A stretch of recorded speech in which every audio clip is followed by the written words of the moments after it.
ओम श्री गुरुवे नमः। ओम शांति शांति शांति। प्रणाम भगवान। भगवान श्री स्वामी अखंडानंद सरस्वती जी का दिव्य ग्रंथ ईश्वर विश्वास, पेज 27 के आगे। मैं गीता प्रेस में जाने से पहले ही बहुत पक्का होकर गया था। वहाँ का वातावरण बिल्कुल दूसरे ढंग का था। वे लोग वेदांत का नाम तो लेते थे, परंतु वेदांत में दिलचस्पी नहीं लेते थे। हमारे उपनिषदों का जो अद्भुत अद्वैत वेदांत ज्ञान है, उसमें उनकी तनिक भी रुचि नहीं थी। जयदयाल जी गोयंका की तो थोड़ी बहुत रुचि थी और वे समझते भी थे, लेकिन हनुमान प्रसाद जी पोद्दार की तो बिल्कुल ही रुचि नहीं थी। उन लोगों के वातावरण में मैं बरसों तक रहा और रोज वेदांत की चर्चा करता रहा। एक दिन एक भक्त ने मेरा हाथ पकड़ लिया। हाथ पकड़कर वह मुझे बहुत दूर तक ले गया और बोला, स्वामी जी देखो, हमको नारद जी मिलते हैं। नारद जी को शंकराचार्य जी प्रणाम करते हैं। नारद जी ने हमसे कहा है कि अद्वैत वेदांत सिद्धांत यथार्थ नहीं है। मैंने कहा, भगत जी देखो, यह ठीक है कि तुम्हें नारद जी मिलते हैं। नारद जी को शंकराचार्य जी प्रणाम करते होंगे। हम अद्वैत वेदांत सिद्धांत की कोई भी बात इसलिए नहीं बोलते हैं कि वह उपनिषद में लिखी है, अपितु वह हमारा अनुभव है। हमें अद्वितीय ब्रह्म सत्य का साक्षात्कार हुआ है। हम अपनी आंख से श्रुति सत्य को देखते हैं, इसलिए बोलते हैं। तुम्हारे नारद जी, तुम्हारे शंकराचार्य जी और तुम स्वयं हमारे स्वप्न पुरुष हो।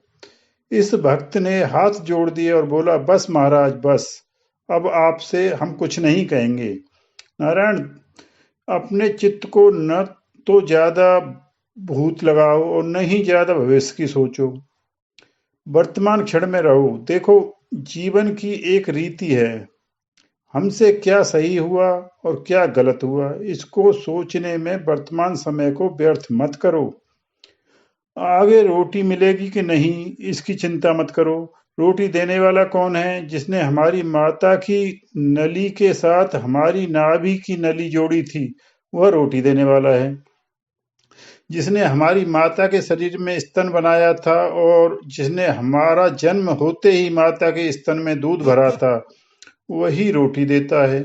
उसी के जिलाए जीते हैं, उसी के खिलाए खाते हैं, उसी के बैठाए बैठते हैं, उसी के सुलाए सोते हैं, उसी के हंसाए हंसते हैं, उसी के रुलाए रोते हैं। ऐसा कोई क्रियाकलाप नहीं है जिसमें उसका वह पवित्र मधुर हाथ न हो। हमें जो यह गुण दोष दिखते हैं, वह मूलतः हमारा राग द्वेष ही है। जो हमारी पसंद की चीज है, उसके प्रति हमें राग होता है। जहाँ हमारा राग है, वहाँ हमें गुण दिखता है। जहाँ हमारा द्वेष है, वहाँ हमें दोष दिखता है। गुण दोष दर्शन वस्तु मूलक नहीं होता है, अपितु अंतःकरण स्थित राग द्वेष मूलक होता है। एक परब्रह्म परमात्मा में न तो राग है और न ही द्वेष है, न तो गुण है और न ही दोष है, न ज्ञान है और न ही अज्ञान है, न तो सुख है और न ही दुख है। ये सब तो व्यवहार की चीजें हैं, व्यवहार की बातें हैं। यह राग द्वेष गुण दोष अज्ञान अज्ञान सुख दुख आदि परमात्मा में नहीं है। परमात्मा सच्चिदानंद घन है। परमात्मा सत स्वरूप है, ज्ञान स्वरूप है, सुख स्वरूप है। देखो, यह ज्ञान की गंगा बह रही है, आनंद का समुद्र उमड़ रहा है, सुख की वर्षा हो रही है, अमृत की फुहारें छूट रही हैं। जरा देखो तो सही, खुली आंखों से देखो, बंद आंख से देखो। महात्मा वह है जिसने मृत्यु पर विजय प्राप्त कर ली है। त्वमेव विदित्वा अमृत मृत्यु मेति नान्यः पंथा विधत्तेन्याय। परमात्मा के स्वरूप का ज्ञान होते ही मृत्यु का अतिक्रमण हो जाता है। ध्रुव की तरह मौत के सिर पर पांव रखकर महात्मा उठ जाता है, मुक्त हो जाता है और परमात्मा से एक हो जाता है। अतः जन्म मरण की चर्चा बिल्कुल व्यर्थ है। परमात्मा की चर्चा करके जीवन को सार्थक करो। इसके आगे कल। प्रणाम भगवान।